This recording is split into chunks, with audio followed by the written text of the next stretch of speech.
Bienvenidos y bienvenidas un día más a Media Hora con tu Microbiota, nuestro espacio de divulgación en YouTube, en el que, como ya sabéis, cada día aprendemos un poco más sobre la microbiota, sobre nuestra salud, sobre cómo cuidarnos y sobre todas las patologías y trastornos que vamos descubriendo o que se van haciendo más populares por la gran incidencia que tienen actualmente en nuestra sociedad, pero no solo por eso, sino porque también aprendemos otras maneras de abordarlas y empezamos a entender por qué la microbiota tiene un papel importante en su desarrollo y vamos entendiendo algunas que hasta el momento no habíamos escuchado nunca.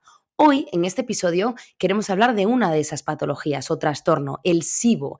El SIBO es una palabra, un acrónimo, que hasta ahora prácticamente no se conocía y ahora es muy fácil leerlo, conocer gente que padece SIBO, gente que está con un tratamiento de SIBO, pero en el episodio de hoy lo que vamos a intentar entender es exactamente qué es este sobrecrecimiento bacteriano, si todo lo que en principio puede parecer un SIBO finalmente lo es o no, o es otro tipo de patología o de trastorno, cómo podemos tratarlo, qué opciones tenemos para diagnosticarlo y sobre todo, bueno, pues cómo nos pueden ayudar los probióticos humanos de cuarta generación en su tratamiento y en la manera de mantener nuestro intestino y nuestra microbiota lo más equilibrada posible.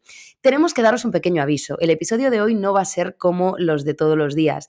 Hemos tenido un pequeño problema técnico con mi grabación y no podréis verme a lo largo de la entrevista, pero bueno, sí podréis ver esta introducción en la que os explicamos este pequeño problemilla que tuvimos, pero a nuestra invitada, a la que os voy a presentar ahora, no vais a tener ningún problema ni para verla ni para escucharla. Y como al final lo importante es ella, no os preocupéis porque mi audio sí que se registró a lo largo de la grabación del episodio, con lo cual las preguntas las vais a poder escuchar y eso no va a suponer ningún problema para la comprensión de la entrevista. Me encanta presentaros a la invitada de hoy. Es una invitada perfecta para hablar de SIBO y para hablar de otros trastornos gastrointestinales que son muy comunes en nuestra sociedad.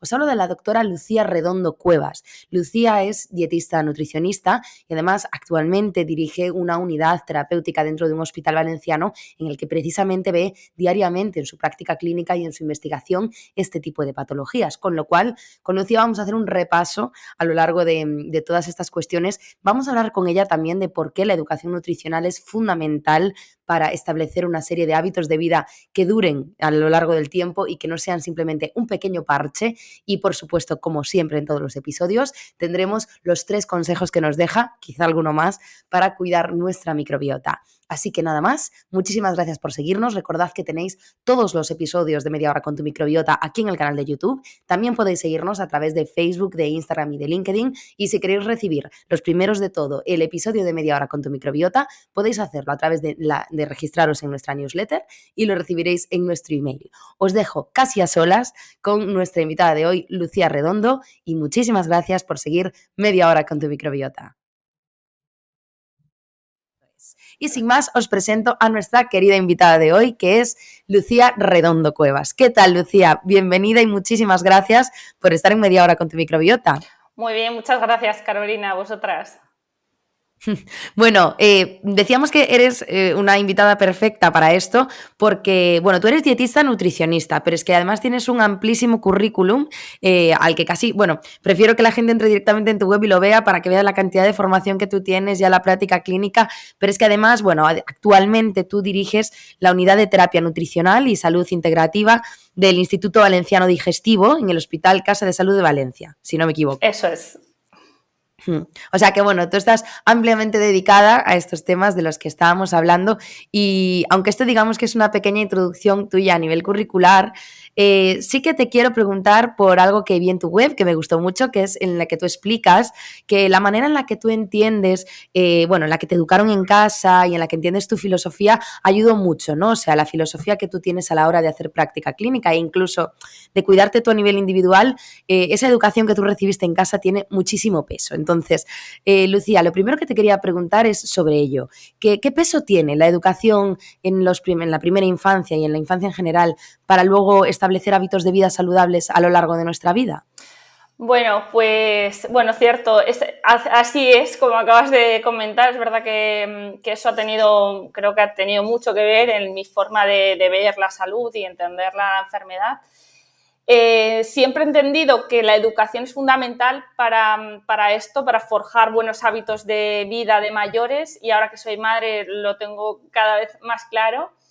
En mi caso tuve la gran suerte de que mis padres me educaron bueno, como yo siempre digo, en coherencia con la naturaleza, con buenos alimentos, buenos hábitos de vida, mucho contacto con naturaleza y sobre todo hay algo, fíjate, que me parece fundamental, que yo creo que muchas veces, o sea, que pocas veces caemos en ello porque se habla mucho alimentación, deporte, ¿no? Pero para mí creo que es lo que más me ha impactado, me ha quedado, es la forma de tratar las pequeñas dolencias o los pequeños problemas que tenemos en casa, es decir, la manera de gestionar la salud. Fíjate que algo tan importante como es ¿qué hacemos cuando tenemos un dolor? ¿O qué hacemos cuando tenemos una gripe, un resfriado? Cuando ya soy mujer y he crecido y me duele la regla. ¿Qué hacemos en esas situaciones? Tenemos una educación de enfermedad que viene desde que somos pequeños, en la que no nos han permitido no está permitido tener dolor, no está permitido pasarlo mal, no está permitido estar triste, no está permitido el caer de lo que es lo ideal o lo que la sociedad espera de nosotros. Claro, a mí me resulta curioso porque yo es algo que sí que veo en gente de mi entorno, bueno, pues de mi generación o generaciones similares, que claro, en cuanto te duele algo, ¿no? Pero siempre, incluso parece que me va a doler la cabeza, me voy a tomar un ibuprofeno por si acaso. O me baja la regla, bueno, pues me voy a tomar algo ya. Claro, pero a mí nunca se me ocurre, pero no se me ocurre porque, claro, yo he crecido en... Es lo que tú mamaste desde pequeña, ¿no? O sea, es tu costumbre no hacerlo. Eso es, y tenemos que enseñar a nuestros niños a que si les duele un poquito la cabeza, pues lo que tenemos que hacer es sostenerlo, acompañarlo y entender que es algo natural que va a pasar, que se va a pasar, va a solucionar solo. Y fíjate, el mejor ejemplo de esto es la fiebre, que la fiebre, hay un terror hacia la fiebre en el cual en los niños, en cuanto sube un poquito la fiebre, pues se les da ya la piretal o cualquier otro fármaco para cortarla. Y en realidad la fiebre es una estrategia terapéutica brutal para primero, eliminar esa infección y segundo, prevenir otras patologías como es el cáncer. Entonces, para mí esto es fundamental. De hecho, hace unos años con mi madre es, a todo esto que no lo he comentado, es Olga Cuevas, que lleva casi más de 40 años dedicados a la alimentación. Ella fue pionera un poco en hablar de alimentación alejada de la industria alimentaria desde un punto de vista más riguroso y científico. Y hace unos años escribimos un libro, ella y yo, de remedios naturales al alcance de todos, justamente hablando de esto que estoy comentando y cómo abordar estas pequeñas cosas, que es lo que nos va a enseñar y a entrenar nuestra salud y a poder ser más resilientes, que nos podamos adaptar más a todas estas situaciones que puedan ir apareciendo.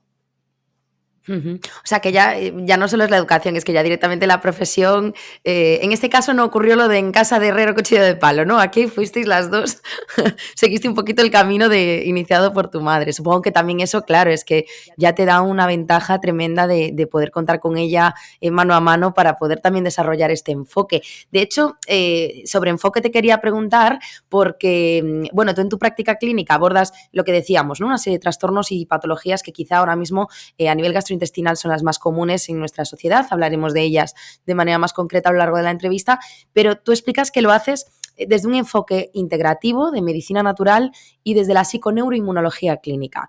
¿Qué diferencia tiene este enfoque con respecto al de la medicina más tradicional, más farmacocentrista? Mira, yo tengo un gran convencimiento y es que los miles y billones de personas que han vivido en el planeta Tierra antes que nosotros han acumulado bueno, pues mucho conocimiento, un conocimiento incalculable. Y de hecho me parece muy arrogante pensar que eso no es así y que eso no sirve, ¿no? Yo estoy convencida que el aprovechar ese conocimiento más antiguo, más ancestral de las medicinas tradicionales con los avances más modernos que nos ofrece pues, la tecnología, la ciencia, pues creo que el utilizar todo eso creo que es lo que nos va a dar más herramientas para poder mejorar la salud, ¿no? A efectos prácticos en la consulta, ¿qué diferencias puede haber entre pues, el enfoque que aplico y otros enfoques, ¿no? Más ortodoxos, más de la medicina convencional? Bueno, pues para mí dos cuestiones. Una es la forma de identificar el problema. ¿A qué me refiero? Está claro que la medicina convencional nos ha aportado, nos da mucha información, muchas pruebas diagnósticas que nos ayudan a determinar algunas cosas, algunas cuestiones. Y de hecho, que todo quede dicho, yo trabajo con un equipo de médicos digestivos maravillosos, de los que he aprendido muchísimo y de hecho creo que nos tenemos que apoyar a veces más de lo que a veces se hace en la medicina más alternativa, pero que la combinación de todos esos conocimientos, al final surgen cosas muy bonitas y maravillosas. De hecho, bueno, luego comento algún detalle más. Como os decía, la forma de identificar un problema, una patología, imagínate, un paciente que tiene una mala digestión, pesadez, ardor, molestia. Se puede, después de descartar a lo mejor patologías más completas, se puede llegar a un diagnóstico de dispepsia funcional, que no quiere decir nada más que bueno, pues eso, tengo esa serie de síntomas y ya está. Claro, para mí el llegar a ese diagnóstico no es suficiente, tenemos que buscar la causa, el por qué ha aparecido eso, en qué momento de tu vida, con qué mejora, con qué empeora, tienes dolores de cabeza, tienes problemas hormonales, cómo es tu lengua, que también nos da mucha información. En definitiva, tenemos que hacer una labor de investigación en esa persona para tratar de armar el puzzle para poder ayudarle mejor. Y ahí viene la segunda parte, ¿no? El tratamiento. Imagínate, bueno, voy a poner este ejemplo que es muy, muy típico, el tratar una dispepsia funcional con un omeprazol o con un inhibidor de la bomba de protones. Claro, ¿qué diferencia hay en darte un omeprazol a, como yo he hecho una labor de investigación y he visto cuáles pueden ser las causas, pues a lo mejor esa persona lo que necesita es un apoyo más psicológico, emocional, de su vida, de algún problema que haya tenido que lo haya somatizado, o a lo mejor lo que tiene que hacer es más deporte, comer menos veces al día, tomar el sol, descansar más, gestionar otras cosas, buscar la causa. Y luego, a la hora de dar tratamientos, desde nuestro enfoque, el tratamiento siempre va a ir, o sea, puede ser que vaya a tratar la causa y también utilizamos a veces tratamientos que son un poquito más paliativos, sintomáticos, pero la clave está en que los tratamientos que usemos nosotros nunca pueden generar algún problema en otros aspectos, en otros tejidos, en otros órganos, porque el uso del omeprazol crónico, como ya sabemos, es una de las causas que pueden desencadenar luego en el famoso SIBO, que podemos hablar un poquito de él. Claro, es el primero, no dañar, que es la máxima de la medicina, ¿no? Pues aplicarlo y nosotros es fundamental para nosotros.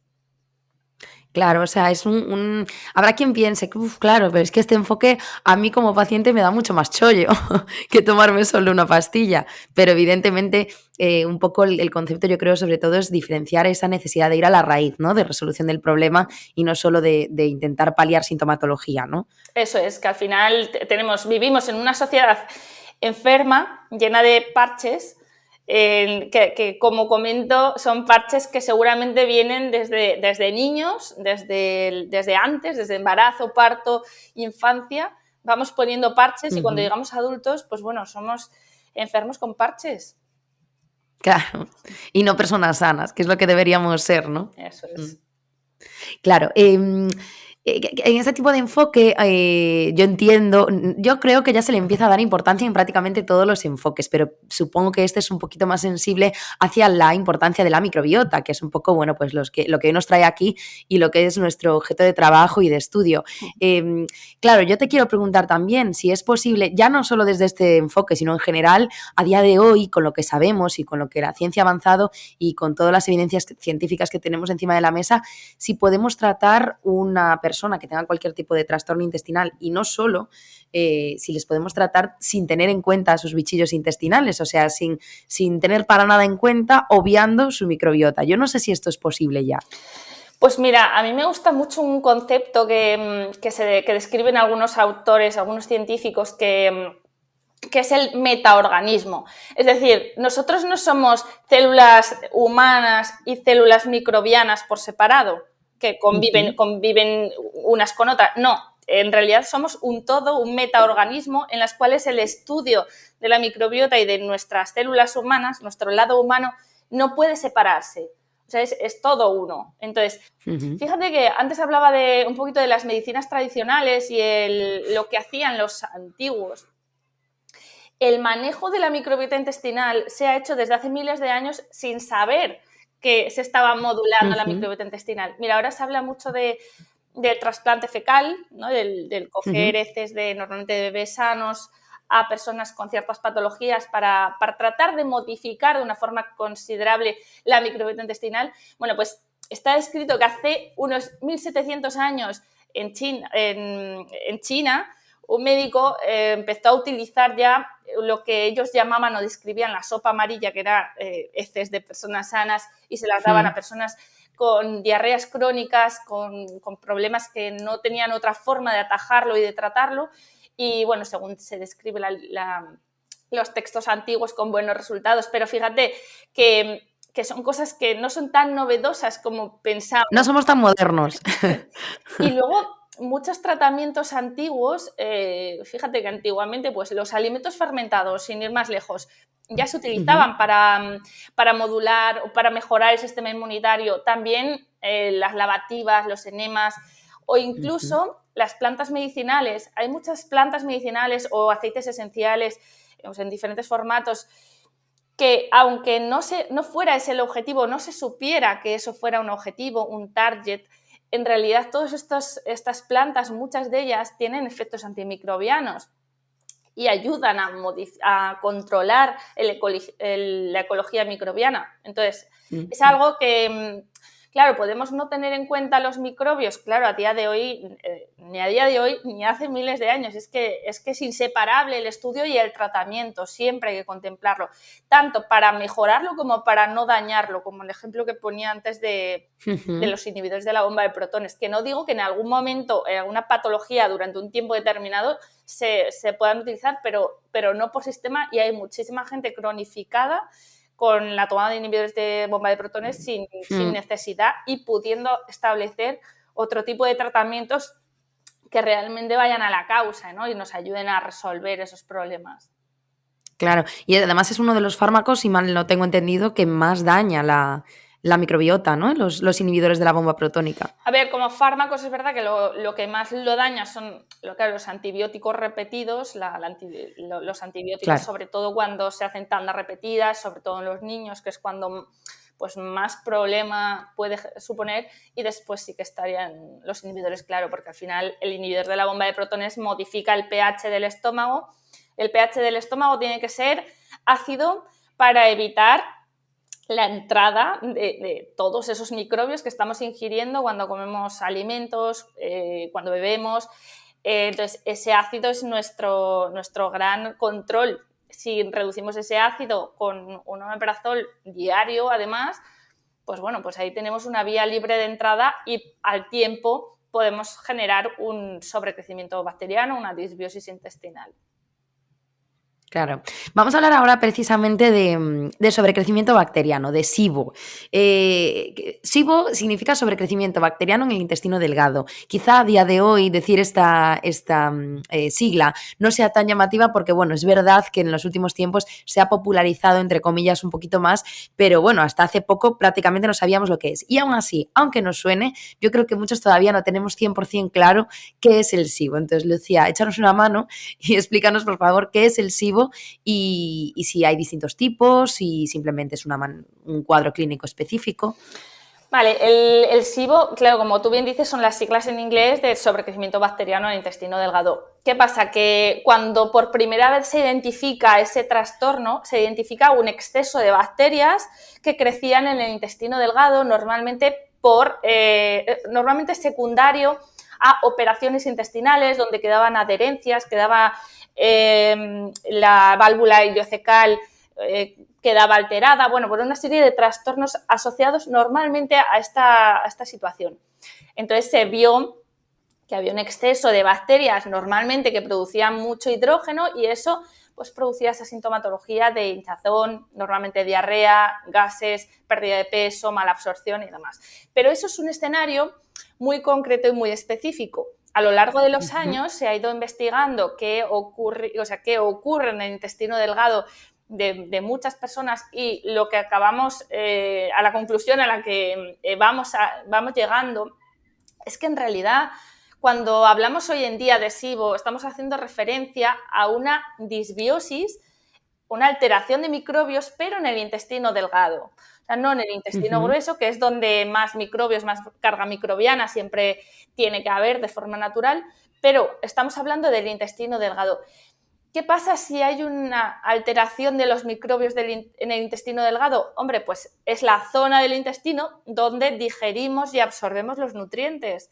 Por eso, el SIBO es una de las causas más habituales de intolerancias alimentarias, porque entonces dejo de asimilar bien los nutrientes, dejo de absorber bien, todos los residuos que quedan sin absorber pasan para abajo y generan gases, generan dolores, distensión abdominal.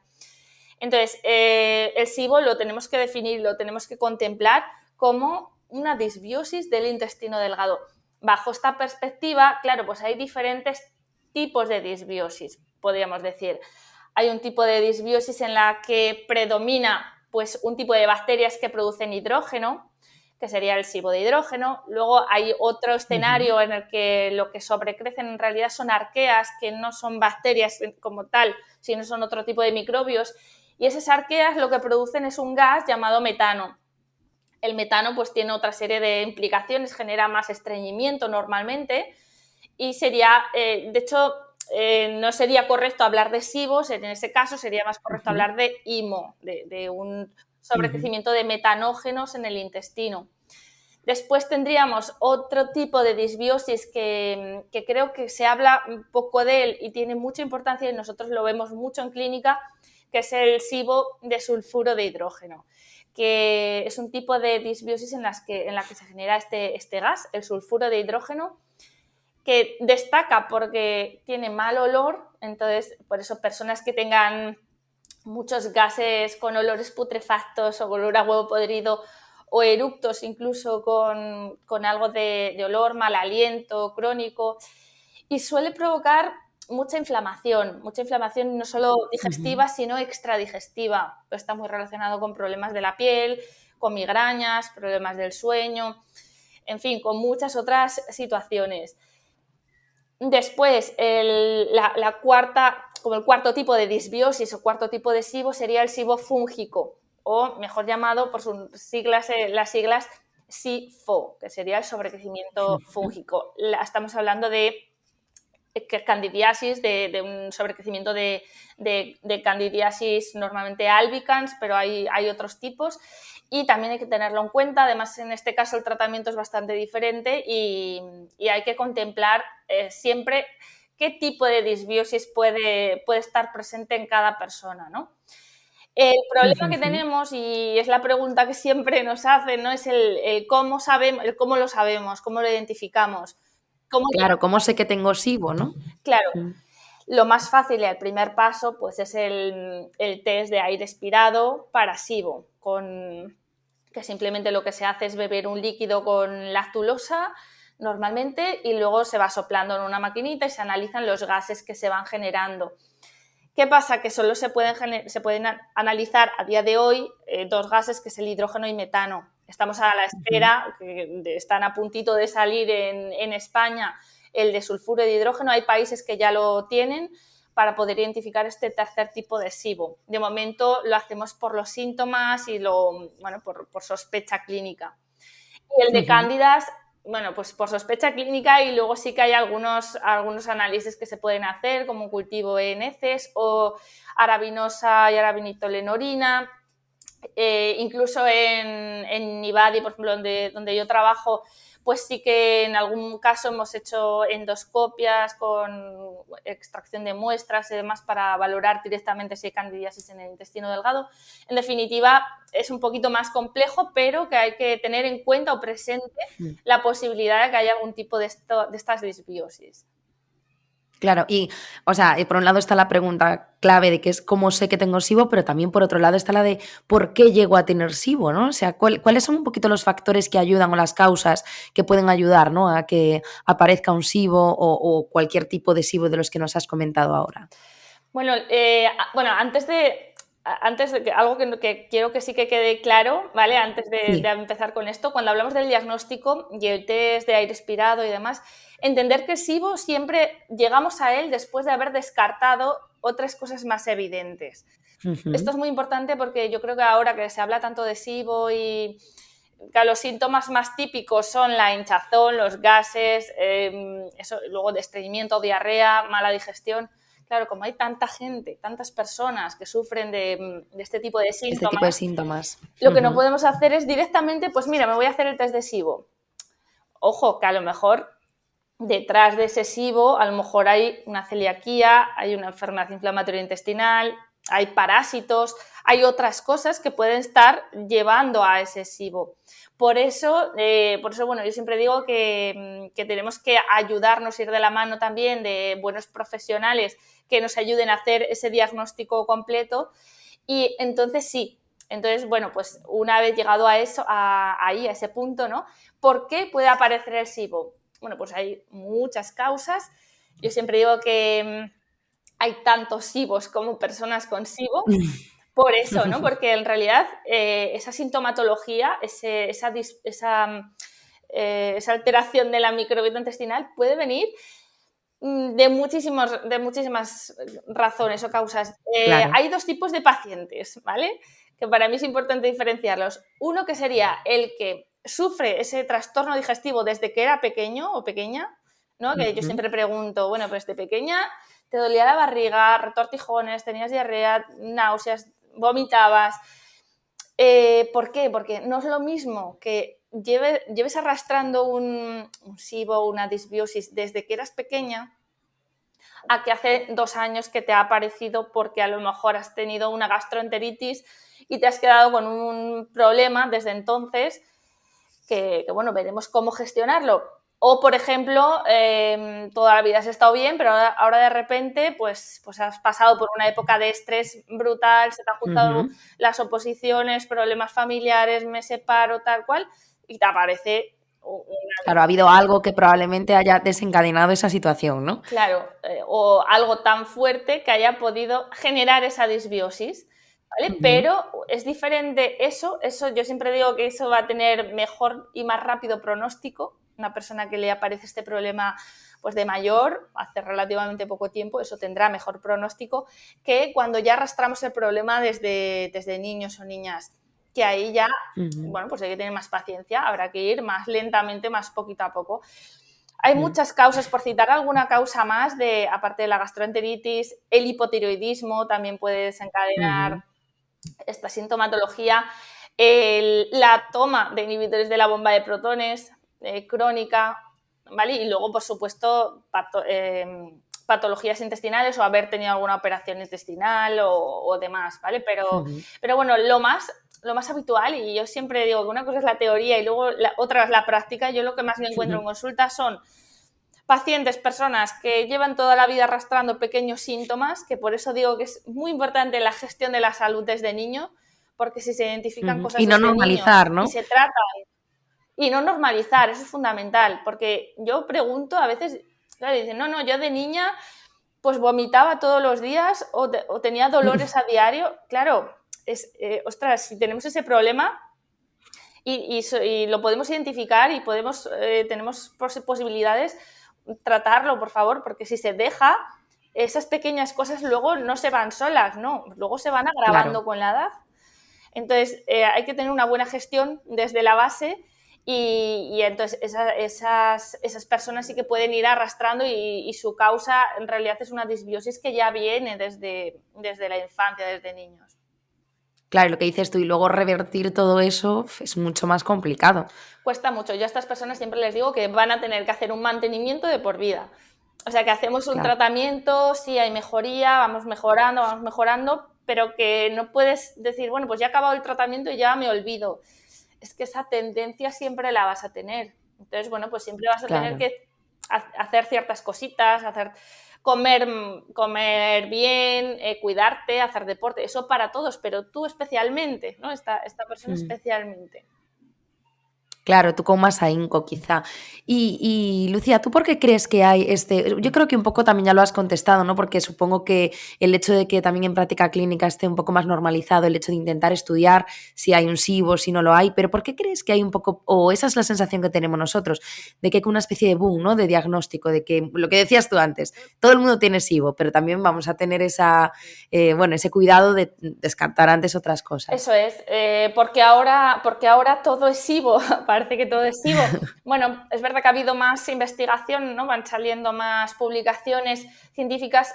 Es un poco una esperanza para muchas personas que piensa que durante años muchas personas con ese tipo de síntomas han ido a médicos y médicos y médicos y muchos les han dicho bueno, que simplemente es algo que viene de la cabeza, Psicológico. psicológico y que no tiene Sí, tratamiento sí. y que, bueno, quizás es un síndrome intestino irritable, pero que no hay mucho que hacer, ¿no? Claro, o sea, si ahora sabemos que ese SIBO, esa disbiosis, la podemos mejorar, tratar y poder hacer cosas y que esas personas mejoren, hombre, pues yo creo que en parte también esa parte de esperanza de mucha gente ha influido. Pero ese Claro. punto de no todo es SIBO es fundamental. Hay parásitos, hay patologías más complejas como la enfermedad inflamatoria intestinal y bueno, muchas otras situaciones que pueden dar síntomas parecidos. Entonces, que hay que valorar bien todo eso y descartarlo, porque si no, de nada va a servir hacer un tratamiento porque al cabo de 2 días vas a estar igual. Va a Claro. haber recaídas y recaídas, porque si no estamos seguros y vamos a la causa y estamos seguros de lo que está pasando, es mucho más fácil de que haya recaídas. Claro, hay que afinar muy bien la diana para también poder hacer un tratamiento lo más concreto posible. De hecho, eso, estamos hablando ahora de que no todo es SIBO y hay otro gran tema que ya lo sacaste antes porque también tiene que ver mucho con el SIBO, que son las intolerancias alimentarias. Otro boom, ¿no? O esa es la sensación que se tiene a día de hoy, que antes casi nadie tenía intolerancia a nada y hoy están súper a la orden del día las intolerancias alimentarias. ¿Por qué este boom también, Lucía? ¿Tú cómo lo ves? Bueno, yo lo que veo es que vivimos en una sociedad enferma. Cada vez nuestra microbiota está peor, cada vez nuestros niños crecen en un entorno más, bueno, y ahora con esto del COVID, pues ya no lo quiero ni pensar, pero alejado de microbios saludables. Tenemos muchos factores que nos llevan a entender que cada vez tenemos una microbiota más alterada y peor. Y eso se va a traducir directamente en tener cada vez más intolerancias y también más alergias. Entonces, claro, el por qué. Bueno, es verdad que ahora hay más información, pero es verdad que cada vez hay más problemas y eso es porque cada vez nuestra microbiota está peor. Y esto viene por todos estos parches, por esta falta de hábitos de vida saludables que vienen desde la infancia, ¿no? Y son cositas que van habiendo y cuando somos mayores pues empeora. Ujú. Claro, y sobre todo que todo lo que le vamos haciendo a nuestra microbiota también es verdad que ella poco a poco, pues también todas las funciones que podía ejercer estando bien, luego deja de ejercerlas, ¿no? Porque ahí es cuando nos damos cuenta de que nuestra microbiota es fundamental cuando estamos sanos, pero cuando estamos enfermos también, pero si ya la hemos dañado tanto, cuando estamos enfermos no nos va a ayudar nada, ¿no? Claro, bueno, la microbiota tenemos que favorecerla y ayudarla desde la base, desde el inicio, ¿no? Y poder darle todo lo que necesita para que ella nos aporte todo lo que necesita. Y la buena asimilación y la buena tolerancia a los alimentos es fundamental para ello. Fíjate que hay un estudio muy reciente que me gustó mucho para entender todavía más la importancia de la microbiota intestinal. Mira, hay una de las intolerancias quizás más, bueno, de las que más se habla en la actualidad, que antes hablaba Ujú. menos, que es la intolerancia a la fructosa. ¿No? La Ujú. intolerancia a la fructosa, bueno, hace que no podamos tolerar muchas frutas, muchas verduras y demás. Bueno, se pensaba hasta hace muy poquito que han publicado este artículo que me parece muy interesante, se pensaba que la intolerancia a la fructosa era porque dejamos de absorber bien la fructosa, ¿no? Que hay una alteración Ujú. en los enterocitos, en las células que van a captar esa fructosa y hay un problema en la absorción. ¿Vale? Esto es bueno, la teoría clásica, digamos, lo que pensábamos. Bueno, pues hay un artículo recién publicado en el que han visto que en realidad no hay diferencia en la absorción de fructosa. No es que si yo tolero mal la fructosa, la absorbo menos y por eso queda más en el intestino. Las personas que tienen intolerancia a la fructosa y las que no la tienen absorben igual la fructosa, es lo que han demostrado en este artículo, que absorben Anda. exactamente igual. Y lo que proponen es que en realidad el problema está en qué hace la microbiota con la fructosa que llega al intestino. Cómo gestiona esa fructosa y los metabolitos y los subproductos que genera esa fructosa cuando llega a la microbiota alterada. Por eso la diana terapéutica a la hora del tratamiento, el tener en cuenta esa microbiota intestinal, claro, es fundamental. De hecho, en este sentido, y además es curioso y es muy lógico, la fructosa realmente, si fuera un problema absorberla poco, o sea, mal absorber la fructosa, si eso fuera un problema, sería bueno a nivel metabólico, a nivel de obesidad, de diabetes, de hígado graso, porque la fructosa en exceso es un problema, ¿vale? Y de hecho es lo que un poco lo que comentan y discuten en este artículo que os comento, muy, muy interesante. Y fíjate, es que ahí es donde empezamos a, bueno, sobre todo, lo que también tengo hablado con otros profesionales, ¿no? Que vienen a media hora, de que la medicina también es esto, la ciencia es esto, de estar actualizado con respecto a estos temas relacionados con la microbiota, súper actualizado al último día, porque muchas cosas que más o menos considerábamos o podíamos creer que eran de una manera, bueno, pues el estar investigando constantemente y las nuevas evidencias a veces nos dicen, bueno, pues no era exactamente así, sino que es de esta otra Sí. manera, ¿no? Y nos ayuda pues cada vez a entender mejor, bueno, cuestiones pues eso, como este tipo de intolerancias que igual antes no estaban tan estudiadas. De todas formas, por eso me gusta, me parece fundamental el tener la base o el apoyo de las medicinas tradicionales o lo que se ha hecho durante años y años, porque en realidad, al final, lo que nos dice la ciencia normalmente, salvo algunas cosas, son pequeños detalles, pequeños mecanismos de acción que nos ayudan, es verdad que nos ayudan a mejorar o a perfilar más, detallar nuestros tratamientos, ¿vale? Pero la base siempre va a ser la misma, ¿vale? O sea, que eso no se va a modificar, y también como tranquilidad para los pacientes que, o sea, nosotros sabemos lo que funciona mejor, lo que funciona peor, o sea, tenemos claro lo que hacemos, y las nuevas publicaciones y los nuevos estudios lo que nos aportan son pequeños detalles para perfilar, ¿vale? Pero que lo que es importante o sea, ya lo sabemos.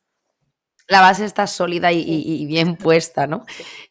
Y sobre alimentación, claro, estamos hablando en todo momento de la microbiota, del intestino, sabemos que la alimentación es el pilar fundamental y lo que además impacta de manera más directa en cómo está nuestra microbiota. Hablando de SIBO y en general de algunos otros trastornos intestinales, ¿qué tipo de alimentación es la que más beneficia a una persona pues, que pueda tener un SIBO? Y sobre todo quiero preguntarte, Lucía, si es necesario, si es necesario no, eso ya sé que sí, pero ¿por qué es tan necesario el hecho de crear estrategias nutricionales específicas, ¿no? Individualizadas para también que formen parte del tratamiento de una persona con este tipo de trastornos o de patologías? Mira, yo después de todo lo que he visto, ¿sabes lo que creo que es más importante? Más allá bueno, incluso de hacer un plan individualizado y demás, Sí. ante cualquier intolerancia, SIBO y demás, lo más importante es masticar bien los alimentos y comer despacio. Ujú. Hay personas que, Mira tú, igual no era tan complicado al final. sí, al final nos liamos la cabeza y hacer dietas y no sé qué y no sé cuánto. Realmente, o sea, hay personas que no toleran bien alimentos y en realidad es porque engullen la comida. O sea, hay mucha gente que engulle la comida, que no mastica, que no se relaja, que a lo mejor comes en medio del trabajo en 10 minutos porque me llama el Mm, jefe, no sé qué. Eso mm, te va a hinchar la barriga, claro. Pero entonces, en esa persona le tengo que hacer una dieta baja en FODMAP súper estricta para que la siga. Pues a lo mejor es que lo único que necesita es masticar más. Lo digo como reflexión. En los casos de SIBO es verdad que cuando hay un SIBO de metano, de hidrógeno, la propuesta, la dieta de elección es la dieta baja en FODMAP, la propuesta para mejorar los síntomas, que no para tratar, sino ujú, para, pues, oye, que te sea más llevadero mientras estamos tratando el ujú, intestino, nunca como algo único, no siempre durante un tratamiento. Bueno, porque los FODMAP en realidad son compuestos que fermentan mucho en el intestino, que me generan más ujú. síntomas. Bueno, pues yo los reduzco, mejoro los síntomas normalmente y luego lo reintroduzco. Pero esto es una herramienta para hacer de forma temporal y ahí sí, supervisada y controlada, porque si no, pasa que llegan a la consulta de haber estado 2 años haciendo la dieta baja en FODMAP, y la dieta baja en FODMAP normalmente, y además si no está bien hecha, puede generar incluso más disbiosis a la larga. ¿Vale? Sí que ahí tenemos herramientas y estrategias, pero que es problemática si la hacemos sobre todo eso por nuestra cuenta y sin ningún tipo de control. Sería un poco esto. Después, no para todo el mundo la dieta baja en FODMAP sirve, o sea, no para todos los SIBOs o disbiosis sirve. Por ejemplo, si hay sospecha de SIBO sulfuro de hidrógeno, en realidad la dieta o el tipo de alimentación a aplicar estaría justamente contraindicada una dieta baja en FODMAP, y la recomendada sería más controlar los compuestos azufrados.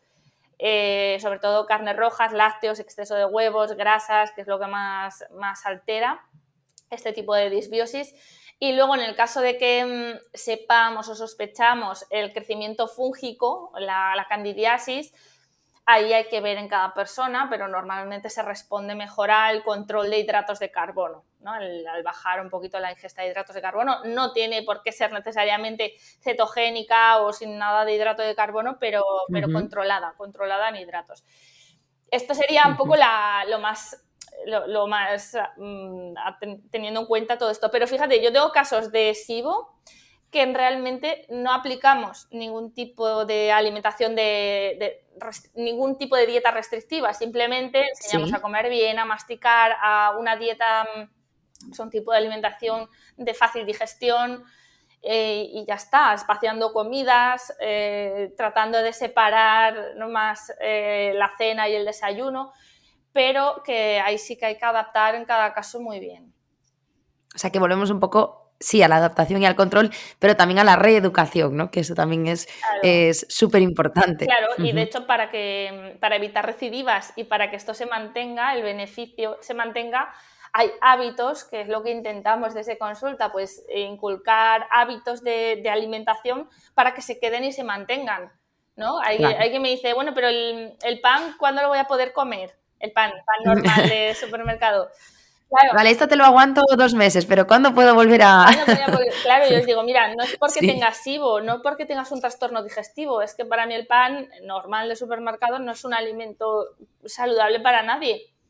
Entonces, es esa reeducación alimentaria para que se mantenga. Intentar que ese cambio, si hablamos de alimentación saludable, se haga en toda la familia, en toda la casa, porque si no, es un despropósito. No se puede mantener. Claro, si no, lo más probable es que al final todo vuelva al punto de partida.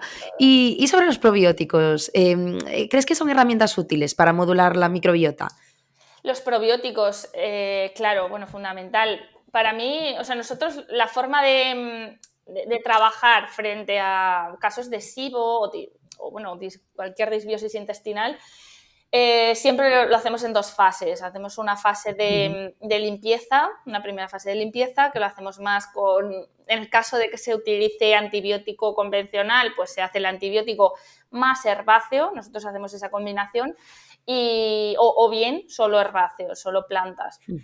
Y luego hacemos una segunda fase donde hacemos ya la recuperación del moco intestinal, de la permeabilidad intestinal, pues con probióticos. Ahí el papel del probiótico es fundamental, y según el caso otras ayudas. De hecho, hace unos meses empezamos a hacer un ensayo clínico, un estudio en IBADI para el tratamiento del SIBO, en el cual, bueno, lo que hacemos brevemente es estamos haciendo esta estrategia que acabo de explicar, ¿vale? De tratamiento antibiótico más herbáceo, que eso dura 1 mes en total, y luego esa segunda fase de recuperación. Y lo estamos comparando con lo que están haciendo en otro hospital, en el Hospital de Sagunto, que es solo el tratamiento del antibiótico, que es lo convencional. O sea, actualmente el tratamiento médico para el SIBO es el antibiótico en función del tipo de SIBO, de hidrógeno metano, pues un planteamiento de antibiótico u otro, ¿no? Entonces, bueno, vamos a ver cuál es la mejor respuesta en cuanto a erradicación de SIBO, pero también de síntomas, ¿no? De la mejoría de síntomas que ocurren después del seguimiento que les vamos a hacer. Entonces, bueno, comentabas, el papel de los probióticos, bueno, para mí es ese aporte de primero limpio, controlo microbios y luego aporto los probióticos más específicos y más importantes para ayudar a la regeneración de la microbiota.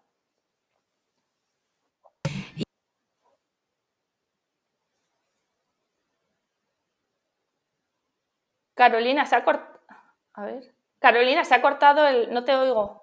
Uy, ¿ahora me escuchas? Ahora sí. Nada, debía de cortarse un momento. Te decía que no sé si para el SIBO en general, perdón, para el SIBO de manera concreta, pero en general también, ¿vale el uso de cualquier tipo de probiótico o no? Claro, no, desde luego que no. O sea, para mí el probiótico, y aparte es algo que se nota que se nota en consulta, que lo tenemos muy claro, tienen que ser probióticos de buena calidad, que se indiquen cepa específica, cantidades de cepa, que nos aseguren cierto efecto, ¿no? Que nos aseguren cierta eficacia y bueno, que sean de calidad. Para mí es fundamental para esto. Luego también añadir que a la vez que el probiótico, nosotros siempre intentamos que, claro, siempre que aportamos probiótico para que permanezca en nuestro intestino, que le demos de comer. Es decir, aportarle desde la alimentación, intentar incorporar en todas esas fases pues alimentos prebióticos, una alimentación prebiótica, que es el nombre del libro que escribí con unos compañeros, alimentación prebiótica, que es, bueno, pues eso, alimentarnos también pensando no solo en nosotros, sino también en ellos, ¿no? En todos esos microbios, en esos probióticos que aportamos, para que tenga más probabilidades de que se queden con nosotros. Claro, que igual que nosotros tenemos hambre, ellos también y necesitan alimentarse para ejercer todas las funciones que tienen que hacer. Y bueno, estaremos súper atentos a la resolución de ese estudio clínico que tiene, bueno, una pinta buenísima y que es importante también, oye, pues eso, ir teniendo más datos sobre cómo van funcionando las nuevas maneras de abordar el SIBO. Lucía, vamos a ir terminando y yo siempre para terminar, a todos los que venís a Media Hora con tu Microbiota, os pido que nos deis 3 consejos o los que queráis. En este caso, yo te lo pido, Lucía, para que cuidemos nuestra alimentación, nuestra salud y nuestra microbiota desde un punto de vista más integral y más con un enfoque mucho más centrado, pues eso, en la psiconeuroinmunología y en todo lo que hemos hablado hasta ahora. Pues mira, yo quizás el primero te diría la gestión de la salud, con lo que he empezado a hablar, ¿no? Que no pongamos parches a las cosas pequeñas, porque esas cosas pequeñas se harán grandes. Que tratemos la salud desde esta perspectiva más natural, de tratamientos naturales, pero desde la base y desde las pequeñas cosas, ¿vale? Porque yo veo mucha gente queriendo hacer comprar alimentos súper saludables, ecológicos, de la máxima calidad y todo lo que quieras, pero luego, claro, es todo. O sea, necesitamos que esa gestión, ese dolor de cabeza no lo tapes, no tapes todos tus síntomas que van apareciendo.